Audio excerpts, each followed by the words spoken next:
Hey there, it's Deb, and I'm here to share with you yet another video on one of my most recent renovation projects at 200 High Street. I'm going to start out by sharing with you all the pieces that it took to put it together and make it sell quickly and for top dollar, and I'm going to begin with the kitchen. In this renovation project, this is what it looked like from the beginning, which is really the ugly duckling syndrome, and that blue turquoise and royal blue combination. Is that horrible or what? But what's really yummy was when I opened the wall and I saw the brick, I got really excited. And then I decided to work with the brick, and I haven't done a butcher block island piece yet, but I decided to do it this time because I knew it would enhance the brick and it would warm and tie it together versus doing a concrete or a granite, although we did use that on the side pieces. Here's another angle of the kitchen so you can see the tile that we did, which is another new thing that we've done on this project. This is looking into the room that's adjacent to the dining room, which is a bonus room, and what is amazing is what a nice light fixture and the right color in the room can really make it pop. Here's a few pictures of the bathrooms. This particular house had two and a half bathrooms. I went with a warm passive gray in the walls. I do a semi-gloss.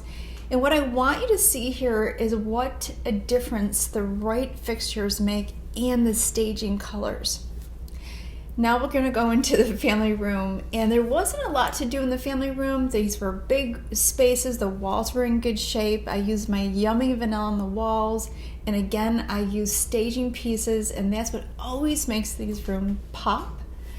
The exterior was a surprise for me. I thought this front area, all it needed was a little bit of porging and pointing.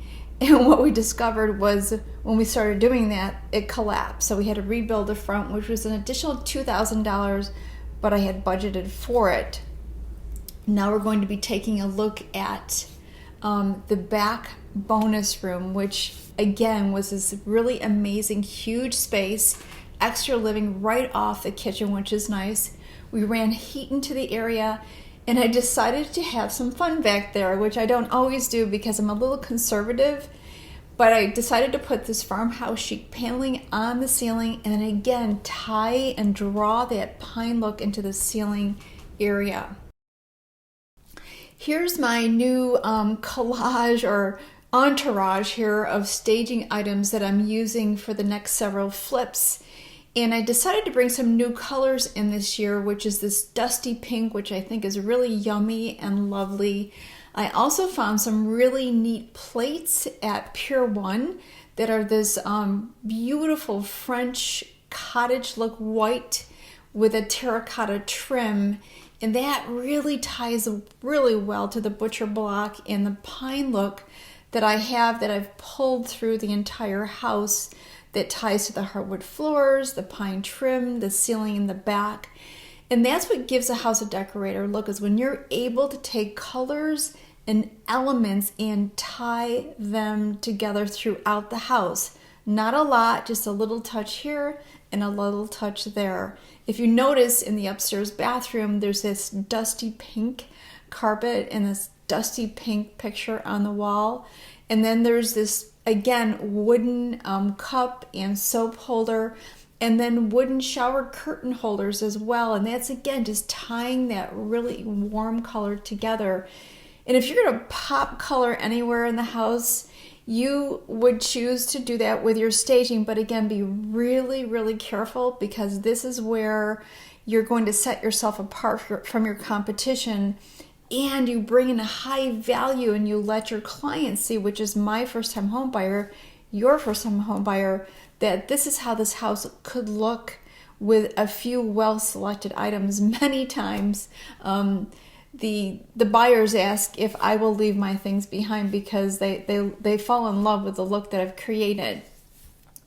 So when you're putting it together, I shop around. I come up with a signature piece, and then I tie things together to the signature piece, and then I bring those colors into the house as well. And I have my staples, so when I'm out shopping for a picture, I look for that deep, deep, deep, yummy navy blue a little bit of gray color because I use that in one room always, and sometimes you'll see me use it on the ceilings. In this particular renovation, I did use a dusty gray on the ceiling in the dining room, which was really, really 200 High Street was a lot of fun to renovate. It took us 8.5 weeks from start to finish. I had a plan in place. That's what I teach my clients in my Fixing and Flipping for Fun and Fortune program is how do you quickly evaluate every single room? How do you put together a comprehensive flow so the material comes at the right time, your contractor's on board. It's like a symphony. And you're orchestrating a symphony when you're doing your renovation project. So I hope this has been helpful. I just wanted to share my most recent flip. This sold within the first 12 hours for full asking price. And we've got 3 more in the hopper already. I can't wait to share those with you. And thanks so much for following me. Deb Cleveland with over 30 years of successful business, real estate investing, and fixing and flipping experience, here to share my knowledge with you. And bye for now.